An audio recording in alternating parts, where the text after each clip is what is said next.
Welcome to the deep dive. Today we're facing possibly the biggest, most fundamental mismatch in all of physics.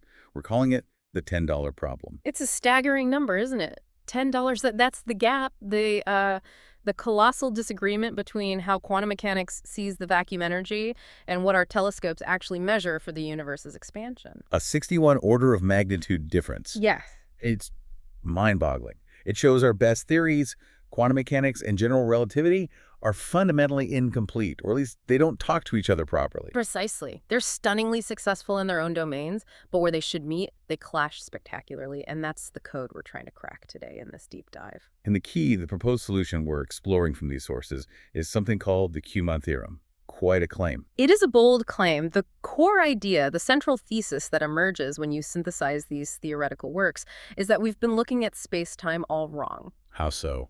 The theorem proposes that space-time isn't the fundamental stage, it's emergent. It arises from something deeper. Deeper, like quantum entanglement. Exactly. Imagine space-time as this vast, intricate network woven from quantum entanglement. And gravity. Gravity isn't fundamental either. It's more like a thermodynamic effect, a pressure or force arising from changes in this entanglement network. Okay, an emergent, entanglement-driven fractal network, the outline says. That adds another layer of complexity. It does. The fractal nature is key. And the Qmn theorem provides the mathematical machinery. It modifies Einstein's field equations with a new term, Qμ, representing the stress energy of this entanglement. And crucially, it introduces a coupling, alpha, that isn't constant. It changes with scale and time. We call it alpha of K and Z. So the implication is profound, what we call dark energy, maybe even dark matter. They aren't mysterious substances, but rather just the physical manifestation of this underlying entanglement structure. That's the heart of it. We're replacing placeholders, the dark stuff, with something derived from quantum information and geometry. We're aiming to describe the universe's behavior using the properties of the vacuum's entanglement itself. Right, that's a huge conceptual shift. Let's get into the nuts and bolts. General relativity, Einstein's theory. It's built on this beautiful equation. Yeah. Gμ equals Tμ essentially. Geometry on one side, matter and energy on the other. Right. Geometry tells matter how to move, and matter tells geometry how to curve. It's elegant. But this Qμ term, it fundamentally changes that relationship, doesn't it? How does it fit in? It fits in by adding complexity to the source side. The modified equation looks like a Gμ plus the cosmological constant term lambda Gμ equals, well, proportional to Tμ plus this new Qμ. So space-time geometry is now responding not just to the matter we see, but also to this entanglement stress energy. Yes. It's saying the universe curves because of mass and energy and because of the dynamic informational structure of the quantum vacuum itself. It's weaving quantum information directly into the fabric of gravity. Okay, but Qμ can't be simple if it's meant to bridge quantum mechanics and gravity and thermodynamics too, based on what you said. What's inside this tensor? What's its structure? You're right. It's not monolithic. Its power comes from its synthesized structure. It has to combine these different physical ideas. So it's built from three distinct component terms. Think of them as the alpha, beta, and gamma terms. Let's break those down. The alpha term first. Okay, the alpha term. This one is the curvature thermal coupling. It directly links the curvature of space-time, how warped it is, to the thermal energy density of the vacuum. Like the Bekenstein-Hawking idea for black holes, that they have a temperature related to their horizon. Exactly like that. It formalizes that connection. High curvature regions, like near a black hole, or maybe even in the very early universe, generate thermal energy in the vacuum's entanglement structure. And that thermal energy, in turn, acts back on the curvature. It's a feedback loop. So strong gravity literally heats up the quantum vacuum. In a sense, yes. It creates thermal stress within the entanglement network. It beautifully connects geometry and thermodynamics at a fundamental level. Okay, that covers the thermal part. But you mentioned emergent gravity, entropy. Where does that idea, gravity as an informational pressure, fit in? That's the job of the second component, the entropic gradient stress, the beta term. This is absolutely central, especially for explaining effects we usually attribute to dark matter. How does it work? It's sourced by how rapidly the entanglement entropy, let's call it S, changes from place to place. So it depends on the gradient of S. Like if information density changes quickly? Precisely. Imagine information packed unevenly in this network. Where the density changes rapidly, that creates an imbalance in informational pressure. And this pressure manifests as a force that mimics gravity. So this embeds ideas like Eric Verlin's entropic gravity directly into the equations. Yes, but crucially, it's embedded within the framework of GR, modifying the stress energy side. It's not replacing GR, but adding a new source term driven by information gradients. It suggests gravity itself has an entropic component. Okay, we have geometry linked to heat via alpha and informational pressure via beta.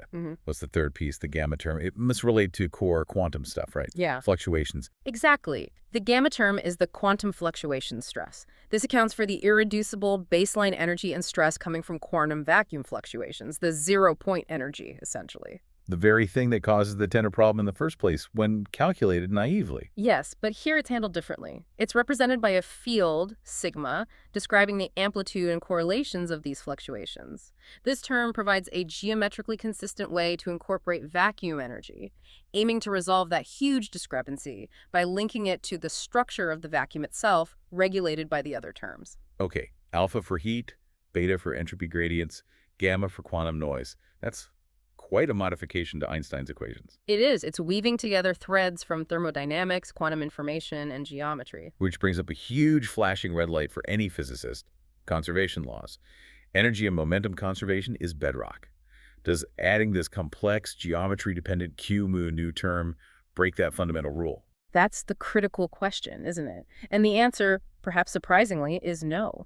And it's not just that we hope it's conserved, the structure demands it. Covariant conservation of the total stress energy is mandated. Mandated. How? Qμ itself depends on geometry, which seems like it could lead to problems. It seems tricky, but the magic is in the mathematics of general relativity itself. The Einstein tensor, Qμ, the geometry side of the equation, it has a built-in property. Its covariant divergence is always zero.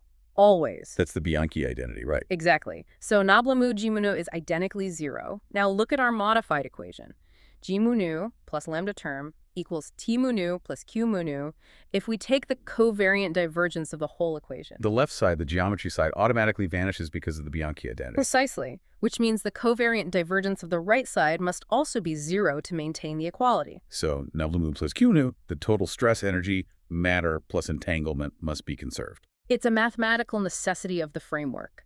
Any change in the energy momentum of regular matter, Tμ, must be perfectly balanced by a corresponding change in the energy momentum of the entanglement structure, Qμ, and vice versa. The books always balance. That's elegant. It passes a crucial consistency check. But to be truly compelling, it needs to do more than just be consistent. It has to explain things. You mentioned dark matter and dark energy. How does Qμ potentially replace these? This is where the theory really shines, especially with the beta term, the entropic gradient stress we talked about. The one driven by changes in information density. That's the one. This term naturally generates an effective acceleration, particularly noticeable on large scales, like within galaxies and galaxy clusters. It acts like extra gravity, precisely where we observe the effects attributed to dark matter. But wait, there are other theories, like modified Newtonian dynamics, or MOND, that also propose modified acceleration laws to explain galaxy rotation without dark matter. How is this different? Does it avoid MOND's problems, like the external field effect? That's a really important point. MOND modifies the response to local mass. It struggles when a galaxy is influenced by a large external gravitational field, like from a nearby cluster. MOND predicts that external fields should interfere with the internal modified dynamics in a way that isn't always clearly observed. The external field effect, yeah. Right. But the Qμ theory, specifically the beta term, isn't sourced by local mass directly. It's sourced by the gradient of entanglement entropy. And entanglement is inherently non-local. Ah, so the force isn't just based on nearby stuff, but on the larger informational structure. Exactly. The effect of acceleration arises from the non-local information field of the vacuum. This means it's less susceptible to being screened or altered by a local external field in the way MOND predicts. It naturally handles the galactic dynamics, potentially fitting rotation curves without tripping over the external field effect constraint, because its origin is fundamentally non-local information, not just local mass distribution. So it aims to explain dark matter effects as a non-local consequence of vacuum entanglement. What about dark energy, the accelerated expansion? That connects more to the overall structure, particularly the interplay of all terms and the running coupling constant alpha Qₘₙ, which we'll get into. But the core idea is that the vacuum's entanglement structure has an inherent energy and pressure described by Qμ, which, on cosmological scales, drives the acceleration. It replaces two mysteries with one underlying mechanism. Okay, so we've shifted from missing stuff to the geometry and thermodynamics of an entanglement network. But this Qμ tensor has these coupling strengths, alpha, beta, gamma. If these are just arbitrary numbers we tune to fit data, it feels less like a fundamental theory. The sources claim they are derived. How? That's the key to its predictive power. These aren't free parameters you just fiddle with. They are calculated from more fundamental principles. Let's start with alpha, the curvature thermal coupling constant. The one linking geometry and heat. Right. How strong is that link? To find out, we perform a synthesis connecting two seemingly different areas: black hole thermodynamics and the physics of thermal radiation. How do they connect? We use the Bekenstein-Hawking formula, which says a black hole's entropy is proportional to its horizon area. Then we ask, what thermal energy density would a quantum field, like a blackbody photon gas, need to have in the vacuum near the horizon to account for that entropy? You're matching the thermal energy of the vacuum to the geometric entropy of the black hole. Precisely. By demanding consistency between the geometric description area and the thermodynamic description of thermal energy needed for the entropy, the mathematics fixes the value of alpha. And it gives a specific number. It does. The calculation yields alpha approximately equal to $1.72 times 10 Kelvin squared in standard SI units. It's not arbitrary. It's set by the requirement that black hole thermodynamics must be consistent with quantum field energy in curved spacetime. Okay, one constant down, derived from consistency. Now, the really intriguing part from the outline. This fractal dimension, Tₘₙ Lgₘₙ, spacetime isn't smooth, it's fractal. How does a purely geometric thing like a dimension end up defining physical constants, like the fine structure constant? That feels like a category jump. It feels like one, but the theory argues it's the deepest connection. If spacetime is an emergent entanglement network, why assume it's smooth like paper? Maybe it's inherently rough, self-similar like a coastline. So fractal. Exactly. The specific fractal dimension, Dₘₙ, arises from demanding that this network structure is self-similar in an optimal way for information processing. The mathematics points to a specific value based on symmetry arguments. Dₘ equals the logarithm of 8 divided by the logarithm of 3. Which is about 1.8928. A non-integer dimension. Yes. Not 1D, not 2D, not 3D, but approximately 1.89 dimensions. This fractional value reflects the intricate self-similar structure of the quantum vacuum's entanglement network at the smallest scales, the Planck scale. Okay, a fractal vacuum. But how does that number 1.8928 connect to, say, electromagnetism? The fine structure constant, alpha EM, is about 1137. That governs the strength of electric forces. The theory reinterprets alpha EM. It's not just about charge strength. It's proposed to be a measure of how easily information or influence propagates through this fractal network. Think of it like the conductivity of the vacuum for electromagnetic interactions. So the geometry of the network itself dictates the strength of the force. That's the idea. The likelihood of 2 points interacting electromagnetically depends on the pathways available in this Deboulet dimensional fractal structure. The derivation, linking duality to alpha U, actually yields the correct value, approximately a 1137.036. Deriving the fine structure constant from geometry. It's a major claim. If correct, it means a fundamental constant we've only ever measured experimentally actually emerges from the geometric structure of spacetime itself. It implies charge might be an emergent property of this network. Mind-blowing if true. What about the third constant, gamma, the strength of the quantum fluctuations? Gamma is also derived, not assumed. It's found by synthesizing the fractal structure with the electromagnetic coupling we just discussed. The calculation shows that gamma is directly related to these, yielding a value around 7.297 times 1038. So the noise level of the vacuum is locked together with its fractal dimension and its electromagnetic properties. Yes. It suggests these constants aren't independent knobs, but different facets of the same underlying geometric and informational structure. They all trace back to the properties of this fractal entanglement network. This geometric picture, what does it mean for gravity's ultimate endpoints? Standard GR predicts singularities inside black holes, points of infinite density. Does this fractal structure change that? It fundamentally changes it. The Qμ term, especially the alpha and gamma components related to thermal pressure and quantum fluctuations, becomes incredibly strong at Planck-scale densities. It acts like a repulsive force. Repulsive, so it fights against complete collapse. Exactly. It prevents gravity from crushing matter down to an infinite point. Instead of a singularity, the theory predicts that gravitational collapse halts, leaving behind a stable zero-temperature object, a black hole remnant. A remnant, Yeah. not a singularity. And its properties are determined by the fractal geometry. Precisely. And here's the beautiful synthesis. The predicted mass of this remnant is directly calculated from the fractal dimension d/u/c/. The remnant mass turns out to be the Planck mass divided by the square root of d/e. Which is about 0.726 times the Planck mass. Correct. So that's exactly the implication. Hawking radiation is seen as an information loss process related to the shrinking horizon. As the black hole evaporates and gets smaller, the Qμ terms become dominant near the Planck scale. This informational pressure effectively halts the evaporation process. So the remnant is the stable end state after Hawking radiation has done most of its work. Yes. The system settles into this minimum stable geometric configuration defined by $d. And importantly, these Planck-scale remnants, being stable and non-interacting except gravitationally, could potentially contribute to the universe's dark matter budget. It connects the endpoint of stellar evolution to a major cosmological puzzle. Okay, we've built this picture. A fractal entanglement network, derived constants, no singularities. But the universe isn't static. It evolves, it expands. If the underlying structure is fractal, does that mean the laws of physics themselves, or at least the gravitational coupling, change depending on scale or time? That's the crucial step for cosmology.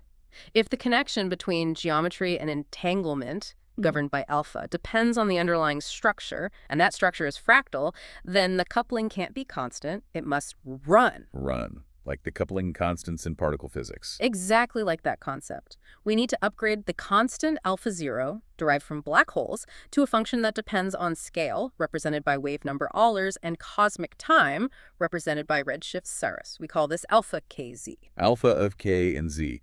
What does this function actually do? Think of it as a dynamic regulator for the strength of the entanglement correction Qμ. It determines how much extra gravity or entropic pressure from the vacuum affects space-time geometry, depending on the size of the system you're looking at, and when in the universe's history you're looking.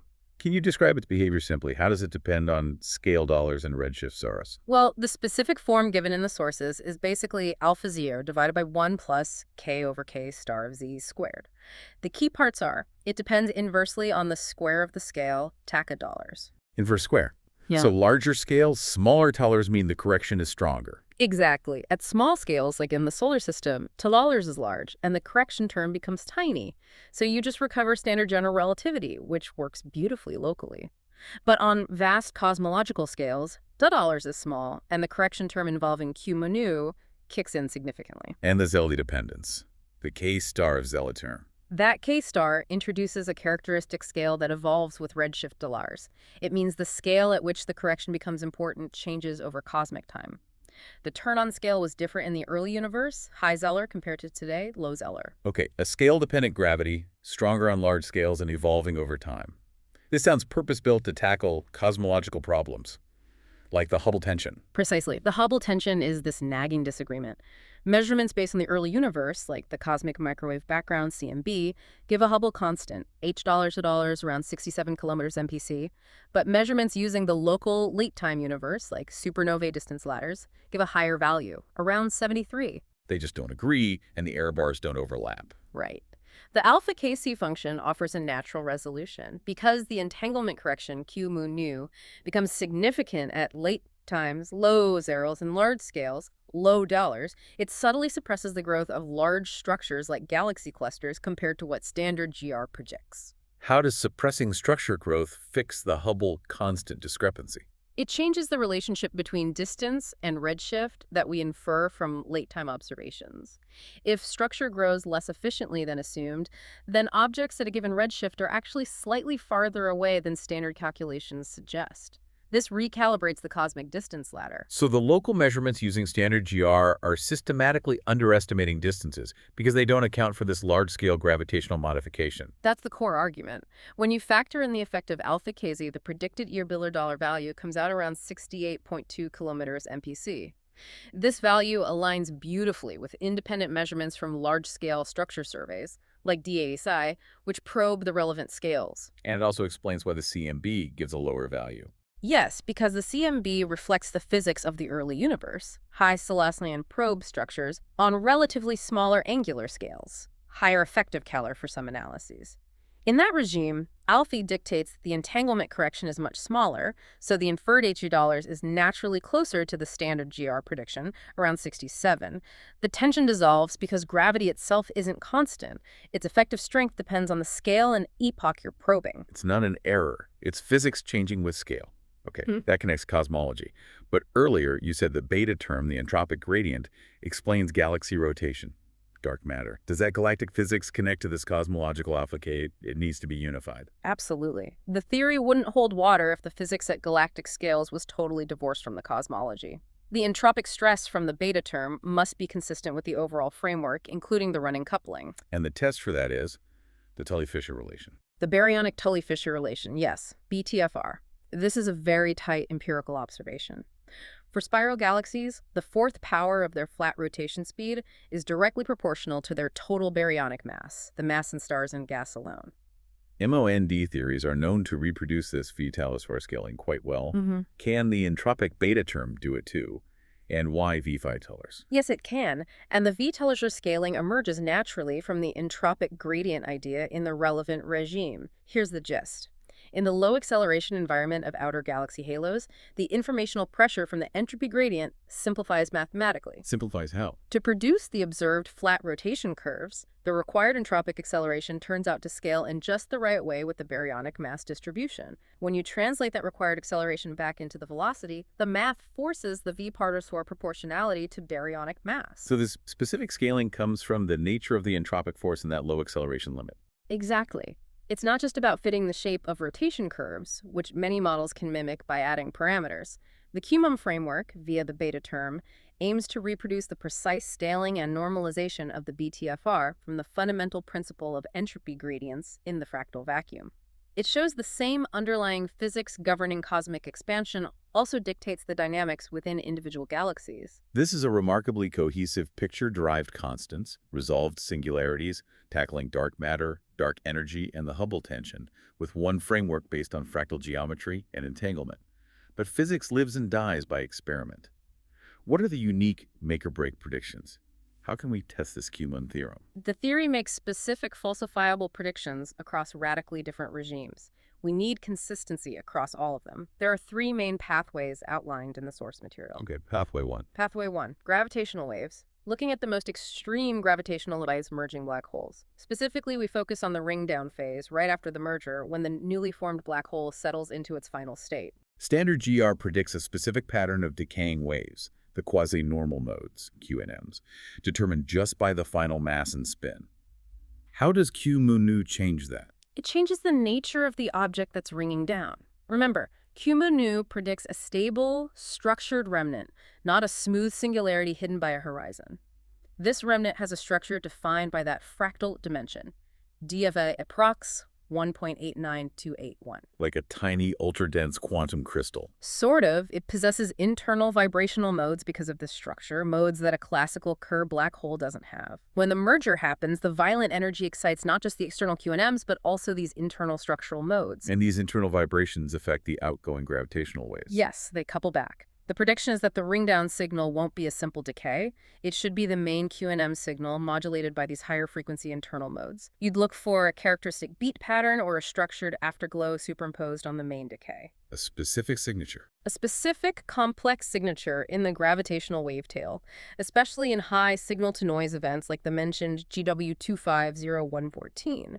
Finding that modulation consistent with vibrations of a DF epoxycal 1.89288 structure would be the smoking gun from astrophysics. Okay, looking for echoes in space-time ripples. Pathway 2. Pathway 2, laboratory quantum experiments. We try to probe the connection between acceleration, thermodynamics, and geometry here on Earth. The key experiment mentioned is something like LUXE, designed to detect the Unruh effect. The Unruh effect, where acceleration makes the vacuum appear hot and accelerating observers sees thermal particles. Exactly. The Q theory, specifically the Apple term, curvature thermal coupling, directly links the Unruh temperature TA, which is proportional to acceleration, to the local space-time curvature. We are essentially testing if accelerating the vacuum heats it up in precisely the way the geometry dictates. That would constitute proof. Yeah. Detecting any heat isn't enough, right? No, the benchmarks have to be incredibly stringent. First, the signal needs to be clear. The ratio of Unruh radiation energy to the background, constant scattering, needs to be significantly higher than previous attempts, like better than $3. Second, the detected energy spectrum must match a perfect thermal blackbody spectrum at the predicted Unruh temperature. Third, we need to confirm the linear scaling. Double the acceleration, double the temperature. And the definitive check. A geometric check. The measured thermal temperature, T underdogs, derived from the acceleration, must match, within something like 10%, the temperature Tokla calculated directly from the local spacetime curvature tensor using the theory's equations. If the heat measured perfectly matches the heat predicted by the local geometry via the alpha term, that's powerful laboratory confirmation. Testing the heat of acceleration against geometry itself. Very cool. Pathway 3. Pathway 3, multi-messenger consistency. This is the ultimate check. The theory is only truly successful if the same fundamental parameters explain phenomena across all scales. The key parameter here is that fractal dimension, ds/prox 1.89281. So this number, 1.8928, it has to show up everywhere. Everywhere the theory predicts it should. We saw it defines the black hole remnant mass. Pathway 3 says we must also find evidence of the same fractal dimension in the large-scale structure, LSS, of the universe. How? By looking at how galaxies and quasars are distributed. Exactly. By analyzing the clustering patterns in massive galaxy and quasar surveys, like the Quiet Catalog mentioned, we can measure the effective fractal dimension of the cosmic web on the largest scales. If that measured dimension converges on ds/prox 1.89288, it provides a stunning link between the quantum structure of black hole remnants and the geometry of the entire observable universe. Wow. One number connecting the smallest endpoints of gravity to the largest structures we see. It's a demand for ultimate coherence, and there's a final cosmological check tied to the running coupling alpha coupling. Standard cosmology has a slight tension regarding the amount of gravitational lensing observed in the CMB. The lensing seems a bit weaker than predicted. Yes. The Q model, because its alpha K's Jones job suppresses late-time structure growth, naturally predicts less CMB lensing than the standard model. The crucial test is whether the amount of suppression predicted by the Q framework brings the theoretical lensing value into perfect agreement with the observations. Consistency across GWs, lab tests, LSS fractal dimension, and CMB lensing, that's the grand validation. So this Q theorem presents itself as a unified framework. It starts by tackling that enormous $10 problem, redefines space-time as this emergent fractal network based on entanglement, derives fundamental constants from its geometry, and makes these very specific testable predictions across vastly different physical arenas. That's the claim. It moves from abstract ideas about entanglement and information to a concrete mathematical structure that modifies Einstein's equations. Its success hinges entirely on demonstrating that the same core principles, the specific fractal dimension d⁴ and the scale-dependent coupling alpha k, consistently explain black hole interiors, galactic rotation, and the universe's expansion history. It suggests the universe's biggest mysteries might just be macroscopic endos of the quantum information woven into reality's fabric. A beautiful and testable thought. Which leaves us with a final thought for you listening in this universe, this potential entanglement network. If space-time really is emergent, built from quantum connections, and gravity is just its thermodynamic shadow, what would happen to reality if that fundamental entanglement suddenly decohered or collapsed? And what are the ultimate informational limits, the processing power, of a universe that's fundamentally running on a fractal code? Something to ponder until our next deep dive.